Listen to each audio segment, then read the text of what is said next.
Toi, tu aimes le sommeil jusqu'à 30 ans. Tu aimes le sommeil comme un bébé qui a 3 mois.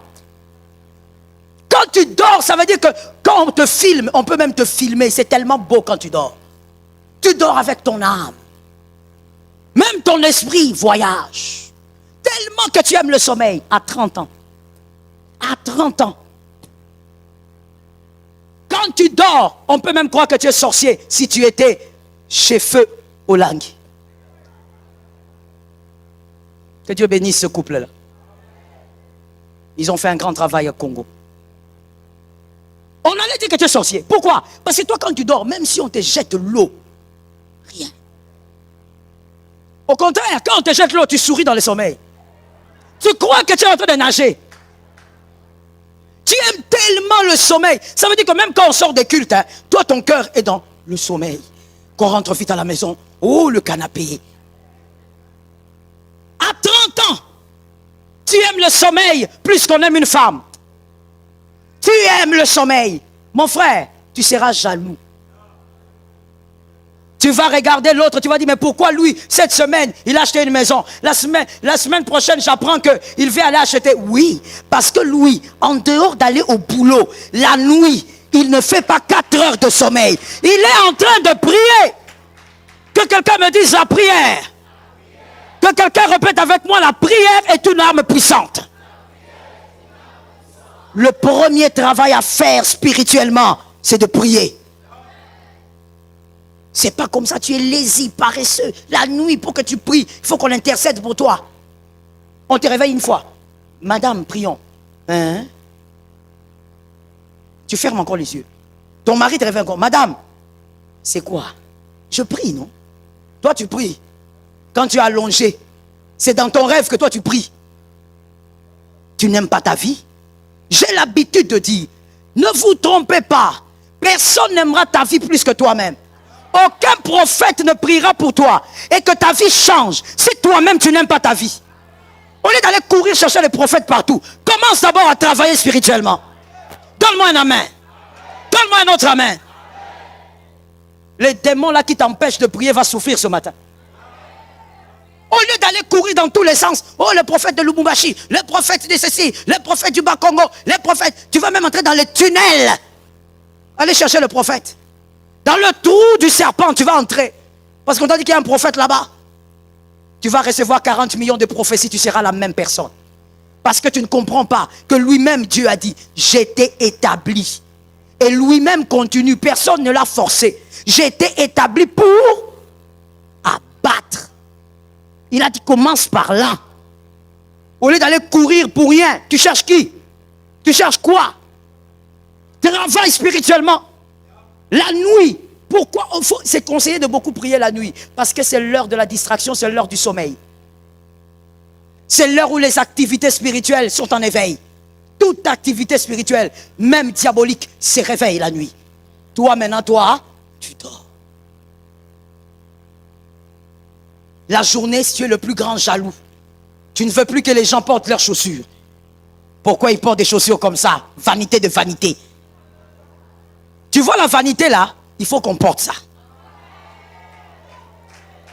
Je te réchoque. Tu vois la vanité là? Il faut qu'on porte ça. La vanité là, nos enfants doivent porter ça. Qu'est-ce que tu racontes? Tu vois, ce sont des adages de quelqu'un qui a échoué dans la vie. D'un paresseux spirituel et d'un échec matériel. Oh non, vanité de vanité. Mon frère, allons-y dans la Bible. Parce que quand on dit des choses, il faut rester dans la Bible. C'est la parole de Dieu que nous prêchons. Nous ne prêchons pas nos traditions. Qui a dit vanité de vanité? Non, c'est pas Salomon. Non, non, non, c'est Lazare. C'est le pauvre Lazare. Non, non, non, vanité de vanité. C'est le pauvre Lazare, non? Celui qui était pauvre là, qui est allé au ciel. C'est Salomon. Celui qui dit vanité de vanité, c'est celui qui a plus de 5000 ou combien, je ne peux même pas compter, des villas. C'est celui qui est archi-milliardaire. C'est celui, pendant qu'il mange là, un bon repas, il dit, vanité de vanité.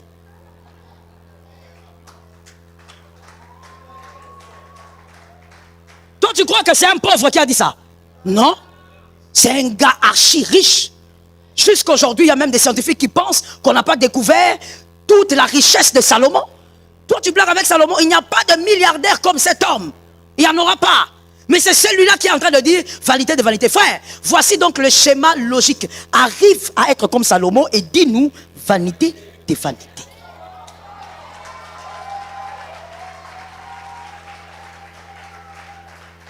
Comment toi tu veux dire la phrase d'un homme qui le dit parce qu'il a vécu la richesse? C'est parce qu'il a tout vécu qu'il a dit, ah, finalement, moi je croyais que tout ça allait me rendre différent. Vanité de vanité. Toi, tu n'as même pas l'argent pour acheter les tissages. Mais tu es jalouse. Tu as un cœur noir. Parce que spirituellement, tu es paresseuse.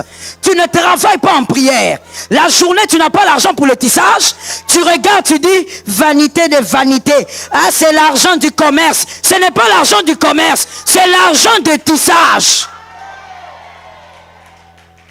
C'est quoi ton problème? C'est quoi ton problème? Celui qui achète l'argent des tissages là, qui est pour toi l'argent du commerce, c'est parce qu'il a déjà l'argent du commerce. Regarde les jaloux. Donnez-moi un téléphone. Les jaloux. Regardez comment ils sont. Quel téléphone il a? Oh non, le téléphone là. Voilà. Je ne vais pas le dire au micro pour ne pas faire la publicité. Mais ils ne m'ont rien donné. Alors, il a le téléphone là et tout ça. Et puis toi, ça c'est toi hein, qui as ton téléphone ici. Qu'est-ce que ça fait? Ce qui compte, c'est d'appeler. Qui t'a dit ça? Qui t'a dit ça? Ce qui compte, c'est pas que d'appeler. Quand on va faire le selfie là, on verra que tu as façon. Tu as façon. Ce sont les phrases des paresseux. Spirituellement paresseux. Ils se sont donné des boucs émissaires. Alors qu'est-ce que ça fait? Ce qui compte, c'est de couvrir le corps. Mon frère, ne couvre pas le corps. Sois beau quand tu couvres le corps. Donne-moi 2 amens. Lorsque tu as une paresse spirituelle, tu veux justifier ton chaos. Le chaos ne se justifie pas. On se bat pour sortir du chaos. Oh, nous tous, on a couvert le corps. Qui t'a dit ça? Même Dieu au Rabassa. Je parle ou je laisse. Celui qui a couvert en premier l'homme, c'est qui? Dieu lui-même, il a regardé, il a dit, la peau du bouc. Il a regardé la peau de chameau. Il a regardé la peau de l'ours. Je veux prendre la peau de l'agneau. Même Dieu a choisi quelle peau couvrir. Toi, tu veux nous dire ici, ce qui compte, c'est de couvrir les corps. Frère, travaille spirituellement, que Dieu t'ouvre les portes. Que tu sois capable d'avoir ça. Vous savez, lorsqu'on a ce qu'il faut pour le quotidien, la jalousie ne peut pas s'installer. Même à l'église, il n'y a pas de jalousie.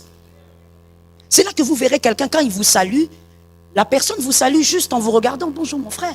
Mais quand il y a la jalousie, parce qu'on n'en a pas, quand on salue, au lieu de regarder le visage, on regarde les pieds.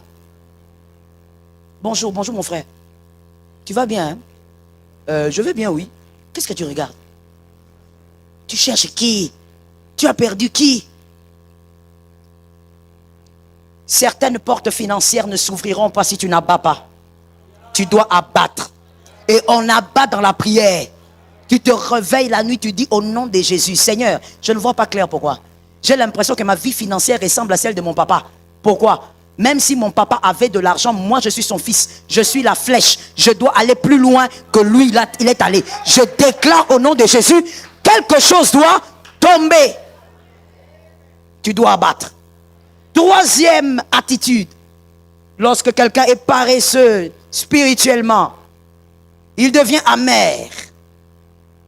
Cette personne devient amère et va attribuer les réussites des autres à la magie, aux forces occultes, parce qu'elle est amère. Ce sont les personnes amères qui attribuent la magie à toute chose. Toute petite réussite, quelqu'un achète un stylo, magicien. Quelqu'un achète une chaise, magicien. Quelqu'un se balade avec sa voiture. Les cercueils. Qui t'a dit que c'est les cercueils? Pitié pour toi, hein? Courage. Tu deviens amer. Et en dehors de ça, en dehors d'attribuer la réussite des autres à la magie, voici ce que la personne amère fait. Cette personne amère banalise la réussite des autres. C'est un mauvais signe quand tu banalises la réussite des autres. C'est soit un cœur amer, soit de l'orgueil. En tout cas, entre les deux. Lorsque quelqu'un fait quelque chose que tu n'arrives pas à faire, acclame ça. Évidemment, quand c'est une bonne chose, acclame ça. Quand quelqu'un arrive à accomplir des choses que toi tu n'as pas encore accomplies, mon frère, ne banalise pas le travail de l'autre, acclame ça. Est-ce que quelqu'un m'entend?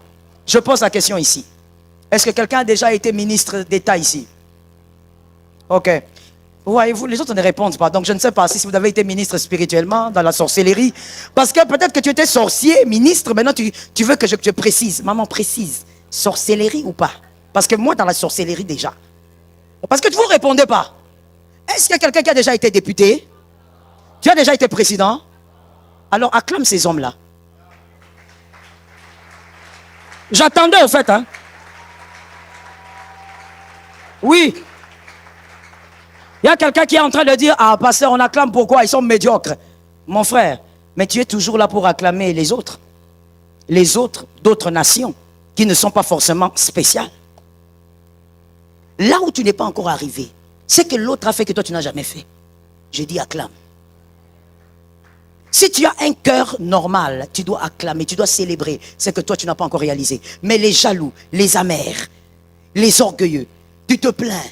Tu dis, ah ça c'est quel genre, de saut de mouton, ça c'est pas le saut de mouton, ça c'est le dos d'âne. Toi tu as déjà construit quoi? Tu habites chez ton papa. Sous les briques de ton... Tu n'as jamais construit même un château de sable. Tu dis non, c'est pas les dos d'âne, ça c'est les... Toi tu as déjà vu les... Célèbre ce que l'autre a fait que toi tu n'as pas encore réalisé. C'est une manière aussi de travailler ton cœur pour être délivré de la jalousie, de l'amertume, de la haine. Célèbre ça. Quatrième attitude. Lorsqu'une personne est paresseuse spirituellement, elle devient une sangsue. Frère, ma soeur, tu risques de devenir une sangsue. Tu seras partout.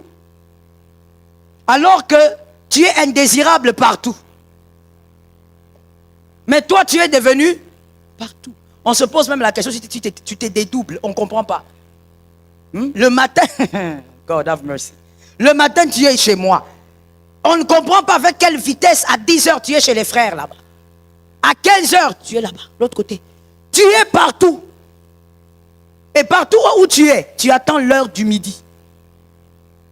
Si ce n'est pas midi, 18 heures. Tu as déjà tout calculé. À cette heure-là, famille, Luzolo, mets les choses à table. À 22, toi tu es devenu même, tu as développé même tes 5 sens. Tu as développé tes 5 sens. Ça veut dire, au-delà de lui, non, tu as un odorat développé. Tu peux être ici, là, mais tu sens l'odeur là où on prépare les sakas. Tu es déjà localisé. Tu sens l'odeur là où on a préparé le poulet. Tu as localisé. Et c'est là où tu vas. Bonjour, j'étais venu seulement vous parler du Seigneur. Toi, tu parles seulement du Seigneur à l'heure du manger. Même à l'heure du manger, Jésus a dit, faites-les asseoir, ils vont manger. Ce n'est pas l'heure de l'enseignement. Toi, tu amènes l'enseignement à l'heure du manger.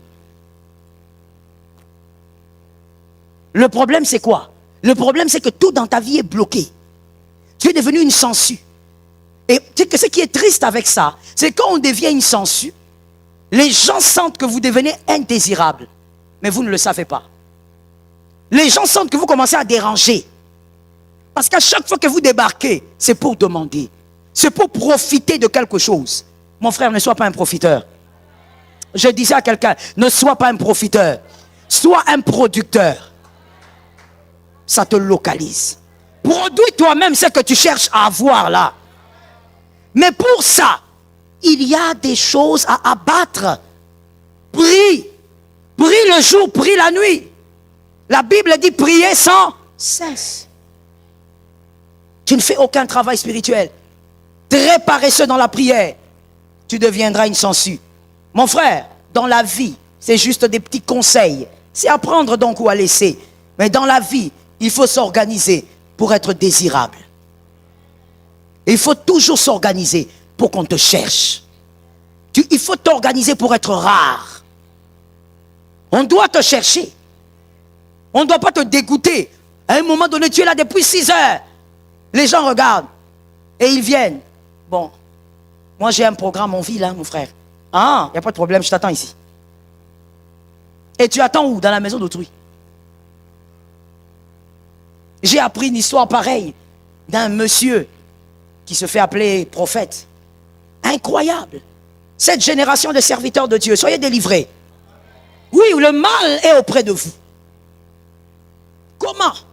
Tu vas chez quelqu'un, tu te mets, la personne te dit, bon, moi j'ai une petite course à faire, alors je vais peut-être prendre 45 minutes, vous pouvez peut-être revenir.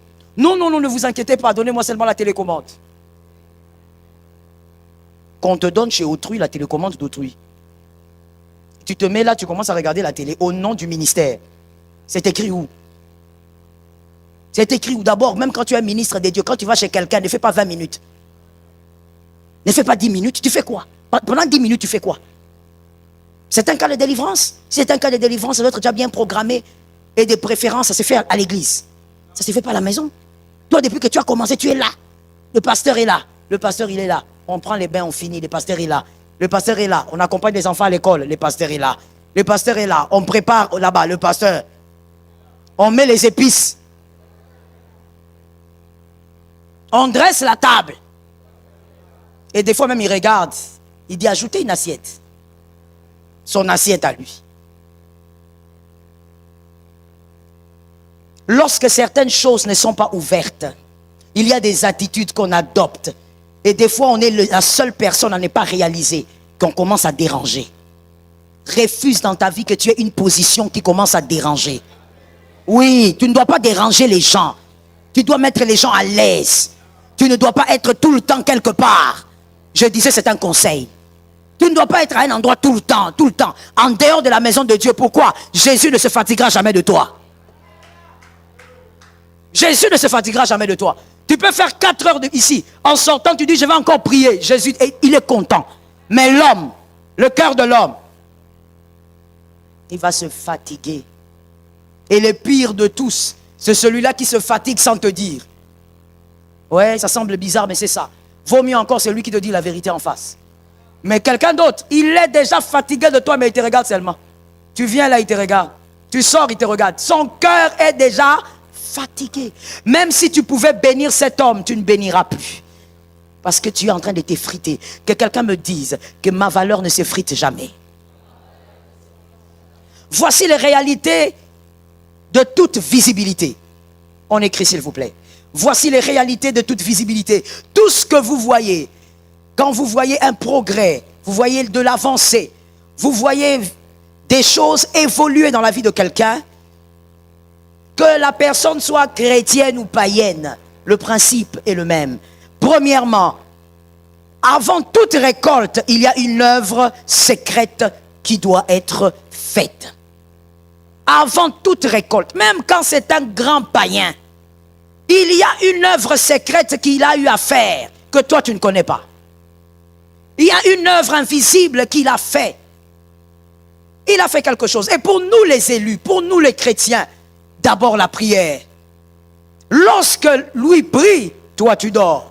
Lui il invoque Dieu, il dit, j'abats tout ce qui réclame mes finances, tout ce qui réclame ma bénédiction, tout ce qui veut détruire l'avancée de mes enfants. Il est en train d'abattre. Pendant ce temps-là, toi tu dors. Et des fois même tu as des rêves ridicules. Oui, tu viens comme ça avec un rêve, tu dis, j'ai rêvé que le chat s'est transformé en chien. Ce sont les gens des rêves qu'il ne faut pas dire, mon frère. Il ne faut pas dire ça. Mais quand tu dis ça, on sent toi-même, on sent que tu ne pries pas. Il ne faut pas dire ça. Il faut tellement cacher toi-même. Non, j'ai rêvé que je me suis transformé en volcan. Manque de prière. Toute récolte a une œuvre secrète. Deuxième réalité, celui qui ne travaille pas en secret spirituellement ne peut pas célébrer en public. Tu ne pourras pas. Tu chercheras les témoignages. Tu vas fabriquer. Pourquoi aujourd'hui, malheureusement, il y a certaines personnes qui fabriquent le miracle. On va payer quelqu'un pour qu'il se fasse passer pour un aveugle. Comment on appelle ça chez nous? Mankiona. Pourquoi les gens créent des mankiona? Parce que personne ne veut payer le prix. Le prix est fort, hein? Le prix du miracle, il est fort. La Bible dit, voici les miracles. Ceux qui auront, d'en croire là, il y a aussi le travail spirituel. Oui, c'est en croire. Il y a un grand prix à payer. Si tu es un homme de miracle, il y a un grand prix à payer, sinon tu ne vivras aucun miracle. Même pas une petite malaria, un palu qui part. Parce que vivre le miracle, même quand Dieu t'a donné ça comme don, il y a un grand prix. Tous les hommes de miracles ont payé des prix énormes. Oui, tu entendras quelqu'un d'autre te dire, il a fait 12 jours de prière à sec. Il s'est enfermé. Toi, tu crois que c'est gratuit? Tu viens là, quelqu'un me pose les mains. Oh, miracle, gloire à Jésus. C'est Jésus qui a fait, mais il est passé par un vase. Toi, tu crois que le vase là, il est encore vase. Ça, c'est un vase brisé. Dieu l'a brisé. Si toi, tu aimes trop manger, ne crois pas qu'il y a des choses que tu célébreras dans ta vie. Ah oui. Faut pas croire. Laisse ça pour les autres. Sois assis sur la chaise. Toi, écoute seulement les témoignages. Il y a un prix à payer. Est-ce que quelqu'un m'entend? Oh, Samuel ne vient pas gratuitement. Oh, moi je veux Samuel. Toi tu veux Samuel. Toi tu sauras. Samuel n'est pas le fruit d'un désir. Samuel n'est pas le fruit d'une fécondité humaine. Samuel est le fruit d'un prix que Anne a payé. On l'insulte, mais elle est à l'église. On la combat, mais elle est à l'église. Ah, dis-moi un amen normal. Des fois, tu lis ces versets trop vite. Hein? Tu lis ça un peu trop vite. Tu es intéressé par Samuel. Intéresse-toi un peu à Anne. Actualise un peu. On la combat. Elle a des problèmes, mais elle est à l'église. Elle prend les balais, elle balaye. Elle essuie l'église.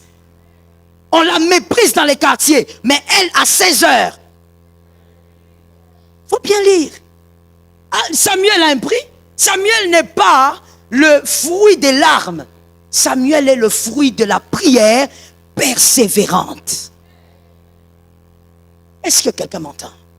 Il y a des choses qui n'arriveront pas en 2023 si tu n'abats pas, si tu ne détruis pas. Si je ne te le dis pas, je serai un pasteur menteur. Or, par la grâce de Dieu, je le sais en 2023. La situation doit changer en 2023. La situation doit prendre une autre tournure en 2023. Dis-lui, papa, trop c'est trop. Je n'ai pas entendu quelqu'un dire ça. Dis-lui, papa, trop c'est... Que quelqu'un d'autre dise, trop c'est trop. Que quelqu'un qui a la colère de sa vie dise, trop c'est trop. Lève ta main droite maintenant. Déclare avec moi. Que je vais te laisser parler seul. La vie et la mort sont au pouvoir de ta langue. Tu dois parler seul. Je ne connais pas tes problèmes. Je ne connais pas tes défis. Tu vas abattre seul. Que quelqu'un répète avec moi. Ce qui doit s'arrêter, doit s'arrêter. Ce qui doit tomber, doit tomber. Ça fait des générations que la chose crie, que la chose parle, que la chose détruit. Mais au nom de Jésus, je déclare aujourd'hui, la vie et la mort sont au pouvoir de ma langue.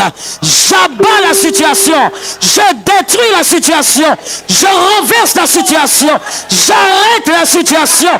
Au nom de Jésus, au nom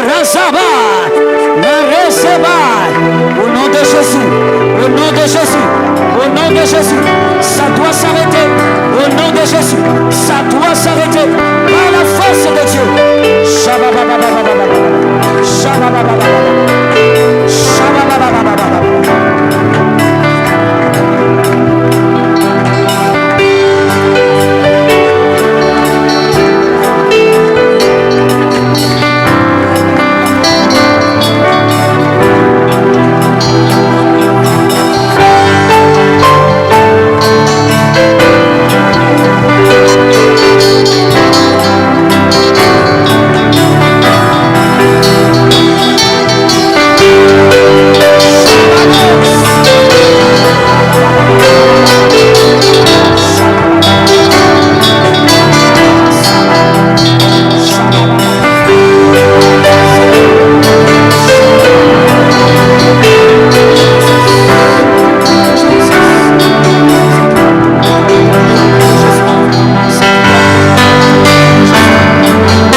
pas ce que tu vis, mais ta conscience va parler.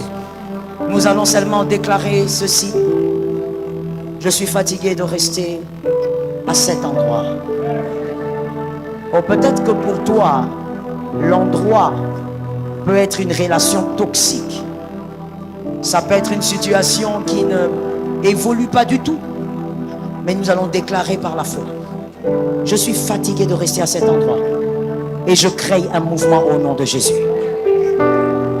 Qu'après cette déclaration, que le ciel s'ouvre et qu'un témoignage t'arrive. On y va, on le déclare 3 fois. 1, 2, 3. Je suis fatigué de rester à cet endroit. Je crée un mouvement au nom de Jésus. 2. Je suis fatigué de rester à cet endroit. Et je crée un mouvement au nom de Jésus. 3. Je suis fatigué. Rabosaka. Rosaka. Au nom de Jésus de Nazareth. Par l'autorité du Saint-Esprit. Ô Seigneur éternel.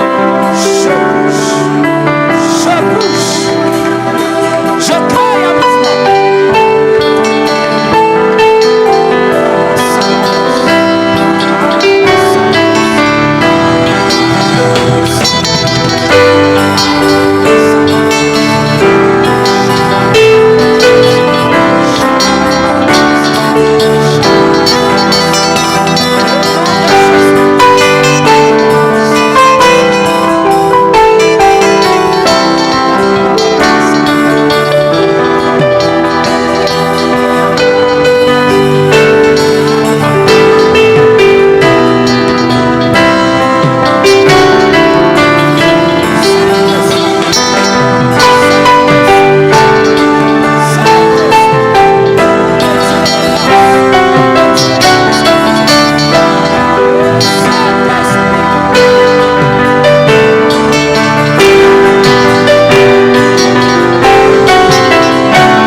Pendant que nous étions en train de prier, le Seigneur était en train de dire, faites tomber Jéricho.